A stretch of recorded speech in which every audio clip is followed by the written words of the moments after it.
So we're here again, and I thought it'd be good to talk about this time the differences between being a dad and kind of what has had to change in your life once you had kids.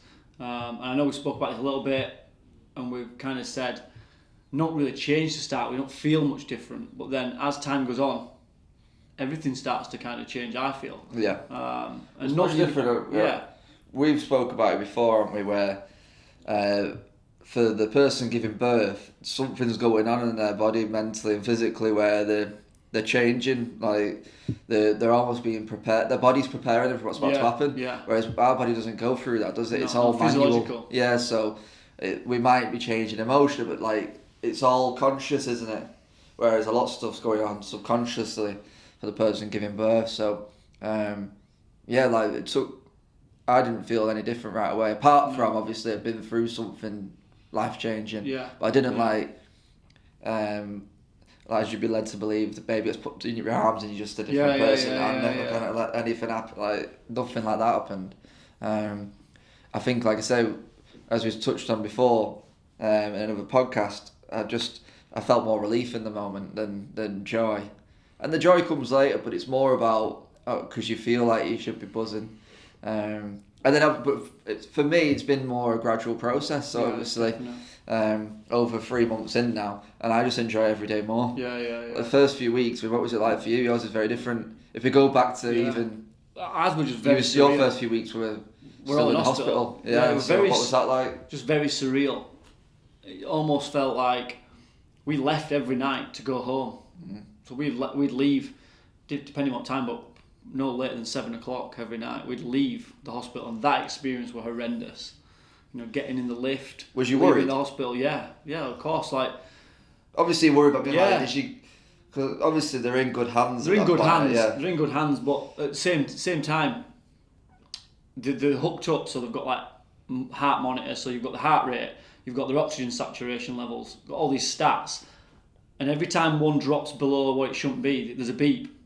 But most of the time it's the connection's gone, and you're like, whoa, what's happened? So I got into a terrible routine of wanting to leave when everything looked perfect, which is weird. Right. So we're like, right, let's go, let's say bye, and then I'll go, oxygen saturation's dropped below 90, let's just stay till it goes back up to 94, and it's like, the nurses were like, look, they're not that accurate. It's like your Apple Watch or whatever. Sometimes, obviously the high-tech equipment, but sometimes it's just normal for kids not to have that level of oxygen, or for the breathing rate to be off. Yeah, I suppose if we had stuff on we'd be fairly irregular on stuff. But I got obsessed with that, and when we left every night, it felt weird. But everything else in my life were pretty.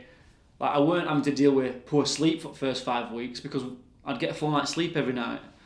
I weren't having to change nappies in middle at night all the time because we had nurses doing that for us. But the emotional side of it was very different. But again, it felt like it were very different to what other people had. I know people who'd had kids same week, some of my clients, and they went home within 10 hours. So you just felt a bit like in limbo. I felt a little bit in limbo, not knowing, and it was still that the big thing then was getting them home. Can we get them home? That's the important part. And it were always, do you know when they're coming home? Do you know when it'll be a good time? Like, you're constantly asking this question. Did you feel like, this is phrases that make sense, but did you feel like while they were still in hospital, you hadn't become a dad yet in a way because you were still waiting for that go-home moment? A little bit, and you were still really the primary caregivers with them, weren't they? Yeah, they were. It did feel like that, and it didn't feel. It did feel a little bit like that for me, but Lucy were very much like almost feeling a guilt because she's like, they're my babies, they should be on with me. Do you know what I mean? And she should be feeding them at night, and we weren't doing that.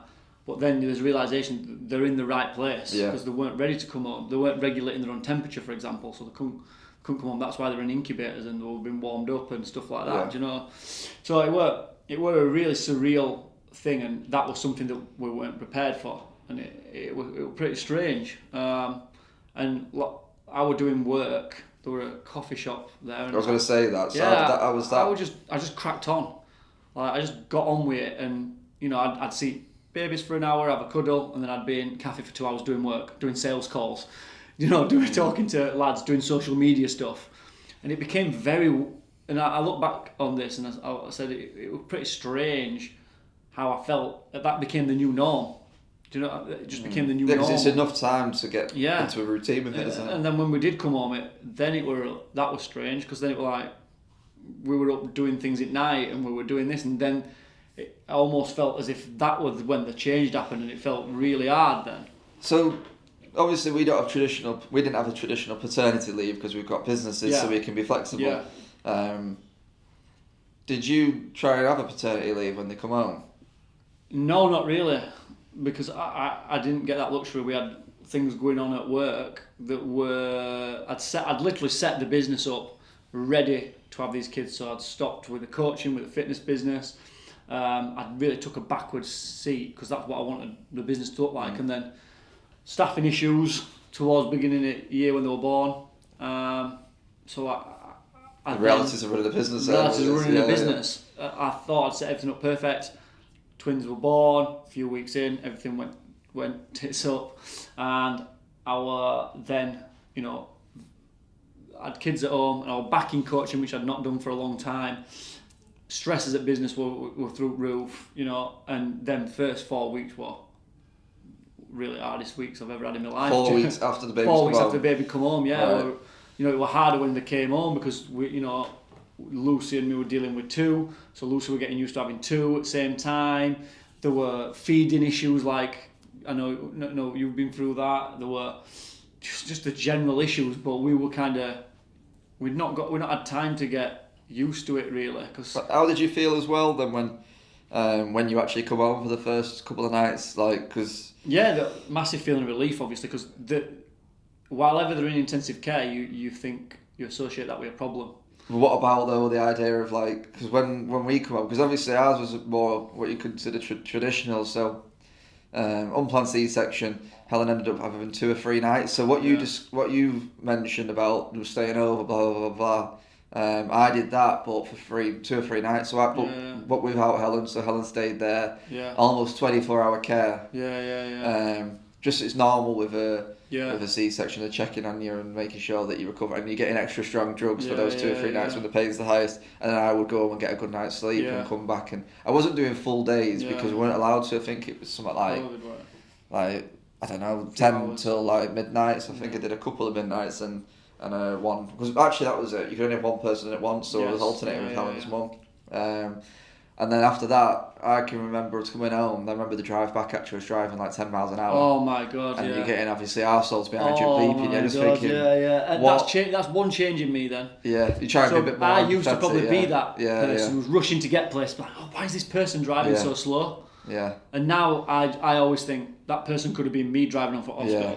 So it gives you a bit of perspective. Gives you perspective on life. That's one big change. But when we got back, and I had probably more what you'd consider. Well, I'm completely. I don't know what I'm talking about. I didn't have a traditional paternity. I ended up having what I'd call a month of stepping back, but I still worked throughout. So I worked every day. Helen maybe don't know this, but I did work every day. Yeah. But just what was needed. So I would never anyway, even if I'm on holiday, do. Maybe I've had a couple of holidays in the last 10 years where I did nothing. Yeah. But even when I say nothing, I really mean check my emails and send a couple. You're still doing bits. And maybe did 10 minutes a day or whatever, but. That was what I did throughout, but I ended up having more laid back, say not going into the gyms or the businesses. I kind of had that, I suppose I did have that little. I had a bit of a step back. Yeah, so maybe I didn't do anything in person. I certainly didn't take any meetings or anything, but I was doing the bits and bobs of admin. So it was I suppose it was like a stretched out 2 weeks into a 4, but. 4 semi-working weeks. Yeah, I think that's always, like you just said, it's always the same anyway. You run your own business. You go on holiday, but you're still always kind of little bits and bobs. You'll still kind of get some messages. Yeah. So I was just straight into fire really. So how did you feel with things like changing nappies, feeding? Because you don't get taught this. You don't get taught it. Book club. You get a book club. No. I remember being in intensive care, which made it worse for us.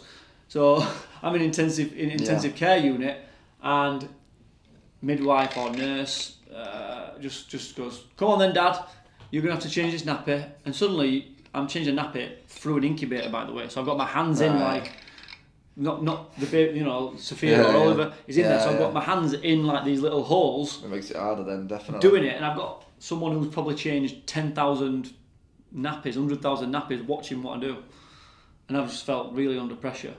And I was like, oh my God, I don't know what I'm doing. You know, I'd never done a nappy in my life. I was 33 years old. I've never done a nappy. Terrible. She's like, you've done it wrong. You've done it wrong. I'm natural at nappies, you know. I don't know. I felt under pressure. Like I really felt under pressure. This woman watching me do this nappy. She's like, oh, come here. You've not quite done it right, but once you get into it, it's fine, innit? It's fine, and it's not something that I particularly shy away from them kind of duties.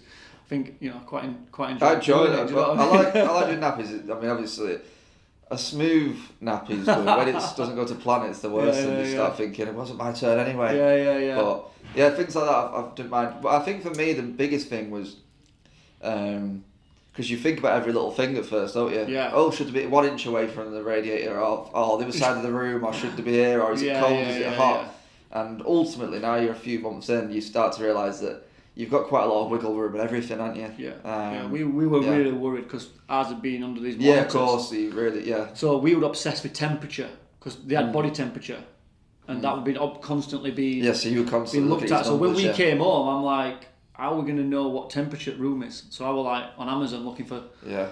We got all the for devices and Tommy Tippy raking it in. We bought that thing.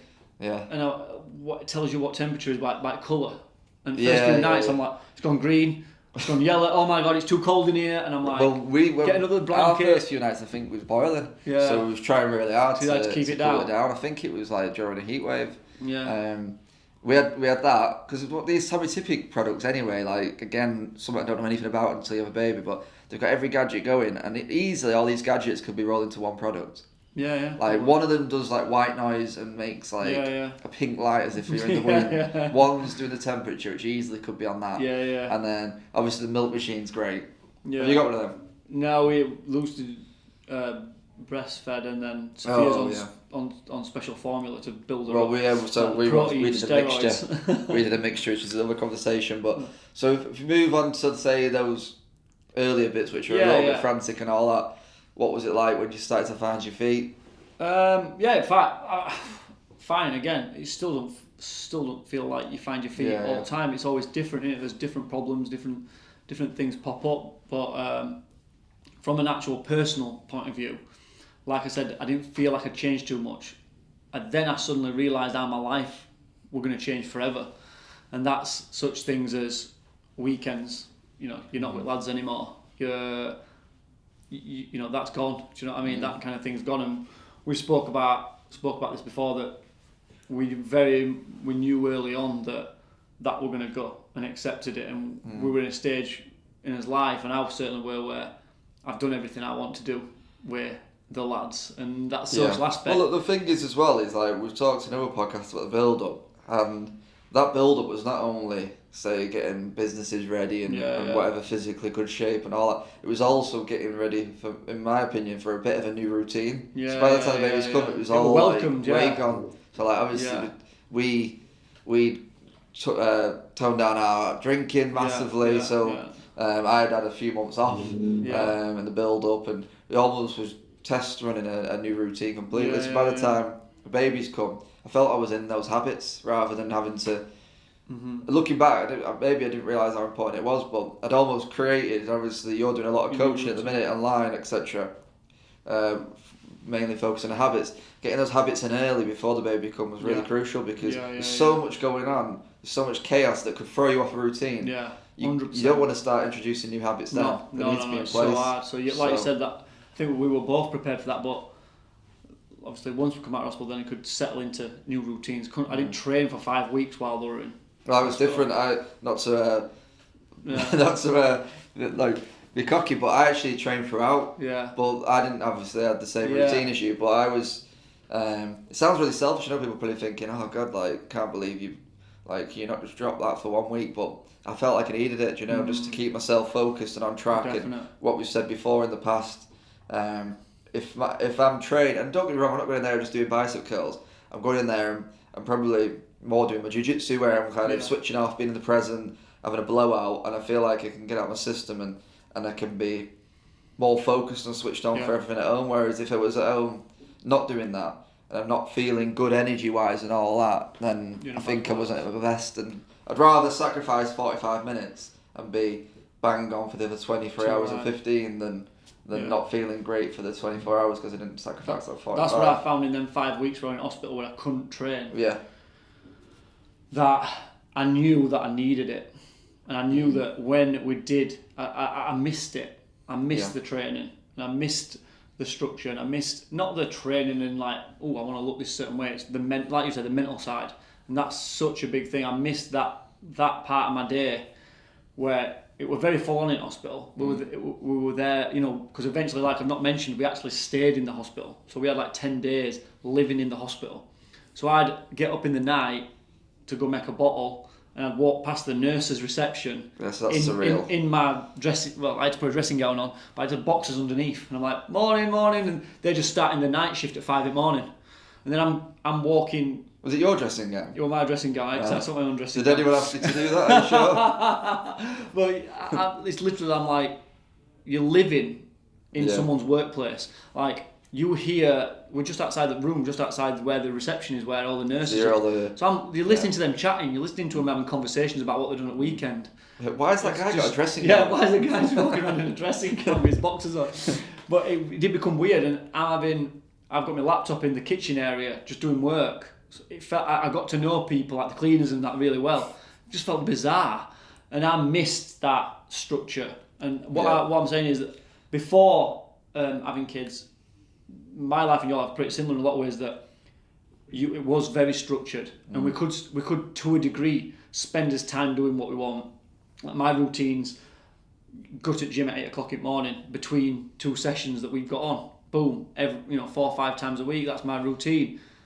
That had been chucked out a window, and I missed it, and I realised how important it were to be training and having that within what I need to do. And then I felt after I needed a challenge, and I've never felt really like that before. I've trained and just thought, keep in shape, keep my mind sharp. A physical challenge. And I feel and that's why I set the dry triathlon as a little bit of a challenge, which is next week.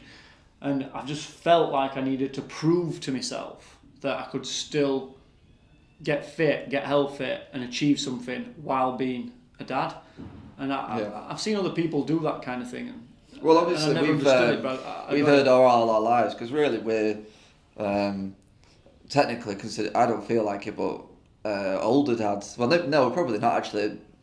Probably in the middle for dads, maybe 33 is more older mums. I don't know, but I don't feel like it. I think obviously the world's changing, but all we've had many years of hearing that like you're not going to be able to be in shape when you have blah blah. So for us, it's really important to prove that we can. Yeah. It was for me. It's not even like a challenge. It's not, obviously I'm not talking in comparison to dry triathlon. I'm just saying generally being fit and healthy. Yeah. It's not an option to not. I want to. No. Because for me, I know it's a buzzword now of mental health. And training's for mental health now, but I didn't realise when I was younger that's what I've always done it for. Yeah. It's what we're talking about. I'm not saying I do it to avoid depression. I'm saying I do it to feel good, and it kicks on into everything else. Yeah. Never really.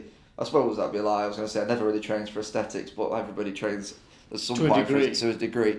But mine's always been about performance. We've been doing my sports stuff, but more than anything mentally, and that's why I kept my training up throughout. Yeah. I knew, because I know it's easy for me to fall off track when I'm not training. I would really have struggled with the early weeks of being a dad if I wasn't on point with my training. So I knew that I needed to have that on point. Little things like I can't booze, not because I've not got time, and that as well, but because it'll knock me off. Knock you off training.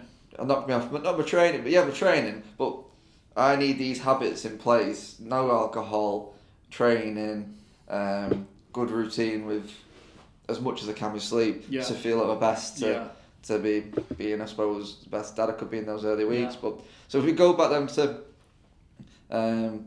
before the baby and now, what's the main things that's changed with you then, and what have you had to do differently compared to what you've done before? We've talked about the no alcohol. Like I'm not saying that I'm teetotal. No, you're saying it's I think as soon as you label it as that, it becomes a problem. But I've gone from probably like 2-3 years ago, you'd said that I were out every weekend with either lads or with friends with Lucy, and we're always circled around kind of Saturdays. I'd be hungover every Sunday. That were a given. Do you know what I mean? Hungover on a Sunday, and as you get older, it's Monday. It affects Monday and stuff like that. Whereas for me now, I find like I'm doing more work and more with my training because I've stopped the alcohol, even though I'm busier with kids. But I'm not. When I say I've stopped alcohol, like I'll still have like a drink with my Sunday dinner, for example. Yeah. But it's one, and then if I'm on a Saturday and we do meet up with friends with twins, it might be one, might be two, but it's never. I don't think I've had over 2 drinks for a long, long time. Yeah, that's exactly where I'm at as well. And I had 2, I think, last weekend. What's mad now? When I used to have 2, it was like I've not even started. Yeah. Like I'm just still starting to feel it. Now it's like, bloody hell, I'm on 2. Like I'm hoping I don't ruin my sleep. But one thing that I found, which is obviously for a different podcast, the alcohol thing, but because obviously we've been grown up in a culture of like most working class backgrounds. You go out, you get smashed at the weekends, maybe twice, and maybe even a bit of midweek drinking sometimes. It's your whole social life. It's ingrained in you from 15, 16 when you're getting out, getting an idea, whatever, blah, blah, blah. So it's took a lot of unpicking, hasn't it? But one thing I've realised, when I've not known anything different, is since I've cut back alcohol, and I'm far from teetotal. I love probably an average. I don't know, 8-10 pints a month maybe now, whatever. I could easily go a month without it, but without basically what we're cutting out hangovers, aren't we?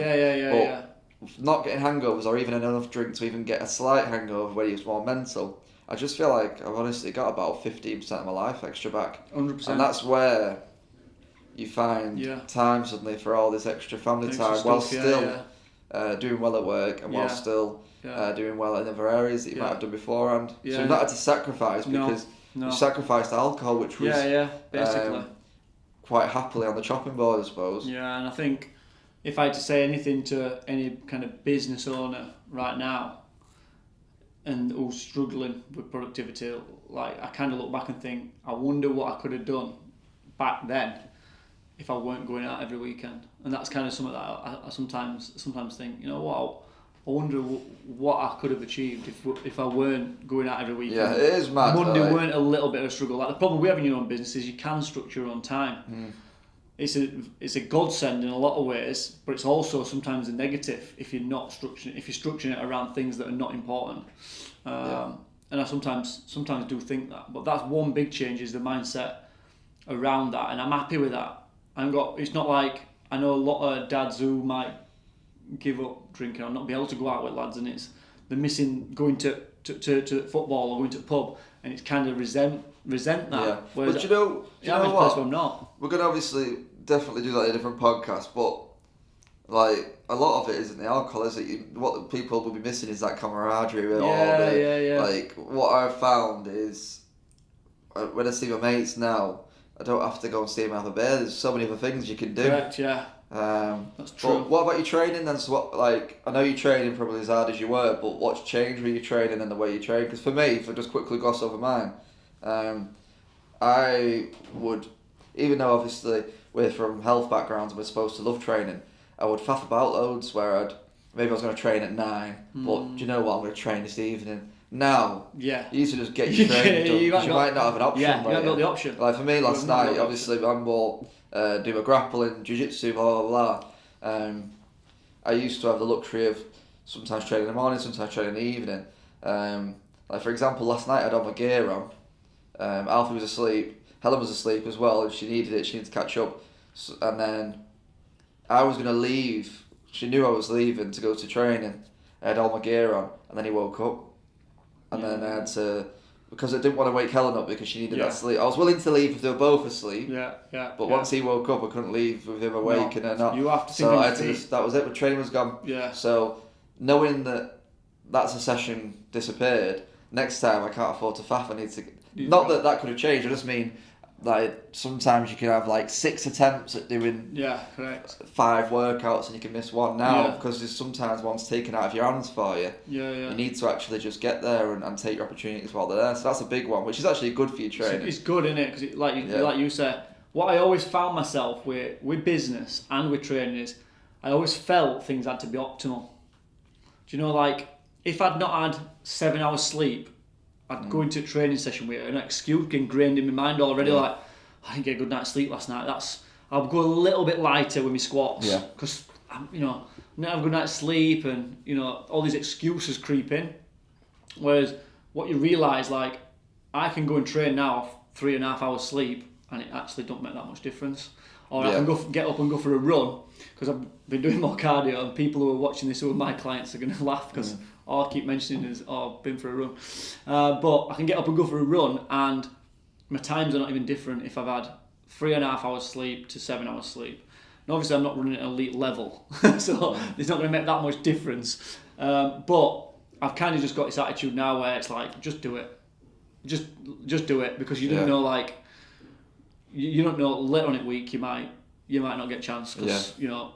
And once you, because obviously everything's a battle in your own head. Once you get used to being the guy in your own head that does it when you're supposed to do it, it gets easier to do it, doesn't it? So when you become someone that constantly puts it off, it just gets easier and easier to put it off. That goes for everybody. Like I said, there's a misconception with people that are in the health industry or been personal trainers, whatever, that they enjoy it and find it easy. It's just not true. It's the same for everybody. We might win that battle more in our own heads. Battle more in your own head. More often than not, or adapt and find different ways to get something done. I think the difference is that we've learned how to keep ourselves accountable to a certain degree, where most people will let the excuse override kind of the need to do it. Where we've kind of mastered it, and now it's like you just like you said, if you've only got 3-4 hours or 3-4 training sessions to do in a week, you've got to get them done. And what about your business then? What's changed in your business? I think main thing that's changed is that, and I remember someone telling me this, actually probably one of the only good pieces of advice I ever got, is that when you have kids, when you have children, nothing else matters as much as what it did before. Where like little things that'll happen, that might keep you up at night with work. A few cancellations, maybe a bit of a grievance from someone, maybe a little bit of negative feedback, maybe some that one of your staff members doing it eats away at you at night. Whereas when you've got kids, especially I said in special care, or you've got kids who are premature, whatever, or you've got kids that are crying all night. It kind of totally true. Makes it not important. It's actually, I love that though, because I'm someone that's notoriously always been a worrier, loads of anxiety. I can get like a text off a client or something, and I can't sleep. I'm not going to respond because it's like after 9 o'clock or whatever, but I can't relax until in the morning when I send that text back. Whereas now it's giving me an excuse to not worry about the little things. Not really the big things. Because obviously you can tell yourself all the time that none of it matters and blah blah blah blah blah. But it is really hard. But now definitely loads. I actually didn't know if that would do it for me. Like I thought I'd still be someone that worries all the time, and I do obviously still worry. It's there, but nowhere near as much because it's perspective at all times. Puts perspective, and one thing that has changed a little bit that happened straight away. Actually, one thing that did happen straight away is I always felt I was doing business or building my businesses from like almost like an ego point of view, where it was for me, I wanted to build this big business, and it was this and this and this, and kind of very cliche, but now I think everything I do is for kids a little bit, and it's like... Well, we discussed it, didn't we? We used to go to our business. When we used to go to our business days, we used to always discuss what do we want to get out of our businesses, and even more now than ever, it's clearer about what we want to get, and it's to allow us to live the life that we want to live, basically. And obviously the other thing with business, I mean, for myself, I think I've just got way more efficient. I used to think I was efficient, but looking back, I used to have mornings sometimes where I'd spend 2 hours behind my laptop doing 5 minutes of work just because I couldn't get it done. I'm just like, but I could afford the time. And sometimes when something needs to be done, I just plop myself there and wait until it's done. Whereas now, I just, again with my training, I suppose, you just got to get it done. Another one that's massive for me, I say no way more. So I used to, one of the reasons I've done alright is because I'd say yes to almost everything. I've had many meetings where I don't even know why I'm meeting the person. But I know that we could be a good contact for each other. They're a good person, I'm a good person, let's just see what happens. And sometimes it has led to stuff. Sometimes I've gone, why did we do that? Whereas now I have to kind of be like, can I afford to waste an hour if nothing comes from this? So I'm way more efficient. And one thing, as an overall thing as far as being a dad since Alfie's come along, is I've realised now, which I did not understand at all, is I feel like I always have plans now. So let's say I rang you and I made you fancy a pint on Saturday. It's not whether you're free. You're never free. It's whether you actually want to cancel your current plans, which is I'm with my children to go for the pint. And most of the time, unless it's something good, it's going to have to be a no, isn't it? Yeah. Like, I think, I didn't realise that. So let's say I've got friends that have got kids. I'd be like, hey mate, you free on Saturday? Probably are. But he doesn't have to have plans to say no. It's a no unless there's a good reason why not. There's a big reason to come along and take over. The same happened to me last weekend. All my mates were going out, and it's rare that everyone gets, the whole gang were getting together basically, which takes a lot of organisation a lot of times, but everyone were getting together, and it weren't till 5-6 o'clock. Now for me to go at 5-6 o'clock, I weren't that interested because I knew I have to be there for bedtime. Like Lucy can't do bedtime on her own with the twins. Like takes 2 hours to bath them, takes 2 hours to put to bed. So I need to be on for 7 anyway. So it's like, well, I'm not going out at 5-6 o'clock. That's the thing that you need to go out at 7 o'clock. Any plans needs to be big hit, doesn't it? It needs to be something like, actually, I'm going to see all these people and it's going to be worthwhile. I couldn't go. Yeah. And a lot of, some lads I know won't understand that, but at the same point, we're like you say, it's a trade-off. It's not that I don't want to see my mates, but just right now, there's bigger things to do. Yeah, well, it comes back to I listened to a podcast the other day actually, Simon Sinek on Stephen Bartlett, and he said something that I've been thinking for a long time, but I couldn't really put it into words. But he basically said that everything we do in life, and that comes back to what we're discussing, every action has a reaction. Yeah. So we've discussed this before, but if you're going to be obviously we think we're big time business people, but obviously we're joking. we do all right. We're at a modest level. But let's say you want to be a multi-billionaire, which we're nowhere near. That does come at the sacrifice of being really shit at other things. Yeah. You can't... Not having a family life, for what? Yeah, so how many people do you hear, mega rock star or football or whatever, super, super successful, but they're actually really shit in the family life or really shit in the health and do you know what I mean? There has to be and that's what I suppose a lot of this podcast is about for us. It's about finding balance between everything and prioritising it and having a plan as well, so we kind of know what we want to roughly make our days, weeks and months and look like to therefore live the life we want to live. Yeah. Whereas a lot of people, a lot of the time, aren't putting those things in place, so they're letting other things drag them to other areas, and then before you know it, you look back and 20 years has passed and you've not basically succeeded in the areas that you wanted to succeed in. Because life got it where. Yeah, so what Simon Sinek was basically saying, everything is, there's no good, there's no bad. It's every decision you make you're making an almost an opposite decision at the same time. So let's say you go out with the lads, you're ticking this box, that box, this box, seeing this person, having a laugh today, but you're also, even if you've been a really good dad that month and you've not been out, you are still slightly being a slightly less at home dad that month because you've had one night out. I'm not saying you shouldn't, but every action has a reaction, everything's a balance. And that's the thing with a balancing thing, we're talking about, we need to find a balance between work, fitness, social life and your health and stuff like that, and home life, but it's them stars are never going to align. Yeah, no, exactly. Also, you're never going to get to that stage where they are. It works the other ways as well. You can be too into your business, which I've probably had the most problems with. Even though obviously I'm into my health and my training and all, I've trained my whole life, I've never felt I was going to go too far. I've seen people do it. I could compete every month at the minute jiu-jitsu, but I don't want to. I mean, probably not got the balls to either, but I don't want to because I don't want to have to go through what I need to, which would be in the gym. When I competed in November, I was doing 15-hour training a week. Yeah.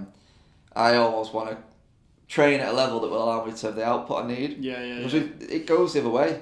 We can see people that are ripped all year round, and I don't go, oh, I love that. I go, think about the sacrificing. You can't really go out, you can't have pizza, you can't do this, you can't do that. I would rather be slightly less in shape, or at least look less in shape. It's not always about the look that performance is relative to. But there's also there's people. This is going to sound ridiculous now, but they're almost a too good dad. And what I mean by that is they're not maybe any better dads than other dads, but they're just there all the time. Yeah. And that's not always good for anybody. Not always healthy way. Because you end up going, I'm not feeling healthy, I'm not feeling good. Yeah. We've probably had clients like that where I've been there for my family, and all power to them, it's great, but they're also not happy in themselves. They're not telling anybody that because they don't want to put the guilt elsewhere. Yeah. But they're going, I'm actually feeling out of shape, I'm not feeling good. Yeah. So they've sacrificed their health for the family or the business, and the key is, in my opinion, as someone that's only trying to figure it out, certainly no expert, is trying to find a healthy balance between all three. Yeah. So I think what we're basically trying to say is that we've got these areas of his life and there's some crossover, and I think at centre it is achieving things that you want to achieve, and then you're a better person. So we're both very goal orientated, and there's goals we want to achieve with fitness, there's goals we want to achieve with business. But I think what we've come to realise is, probably from generation before us, is that we don't want that to sacrifice as family life. I think we've spoken about that a lot, and that was one thing that when we do as business days or as Good for His Coffee, we both kind of said that. We want to be not 100% in all areas, and I don't think you can be, because you're going to burn out. But we want a business that's functional. We want a body that's functional, and we want to have a functional home life. Yeah. Getting that's hard. Do you know what it's like? As a generation of people that grew up a little bit gaming, because we spoke about it earlier on, it's like creating a character in a game. Yeah. You've got 100 points. You spread your points out. Yeah. So you can't be the fastest. You can't have used 100 for pace. Yeah. You need to spread it across strength and technical ability or whatever. But you've got to have the awareness though as well to do that, because I think what a lot of people do, and obviously we can fall into that category as well, is you just try and do everything, and before you know it, you realise that you're really suffering in an area. Yeah. So it's about knowing kind of the action plan, as you're saying out, and that's what we tried to do before the babies come along. So we didn't learn on obviously we're still learning on the job, but we knew that we're gonna have to be a bit more efficient with training, so we don't waste time on failed sessions. Because it's like when you book sessions in that you don't do, you may as well have done them. Yeah. Because you still wasted that hour going back and forth or whatever.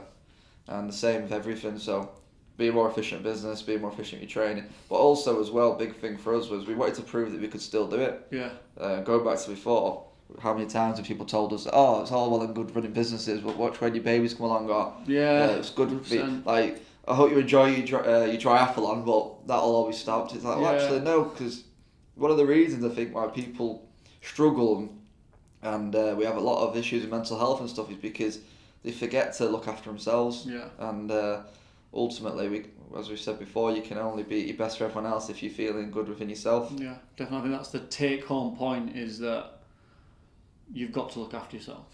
Yeah. And that's from a fitness point of view and a mental health point of view, obviously. And the other point I'd add on that is you've still got to keep that purpose in your life, whether that's with fitness, whether it's with business. Because again, we're talking about self a lot here, but them things are good lessons for us kids. If they see you keeping fit, if they see you striving to be better, passes down to them, and ultimately that's what you want. Yeah, absolutely. Bang on. Perfect.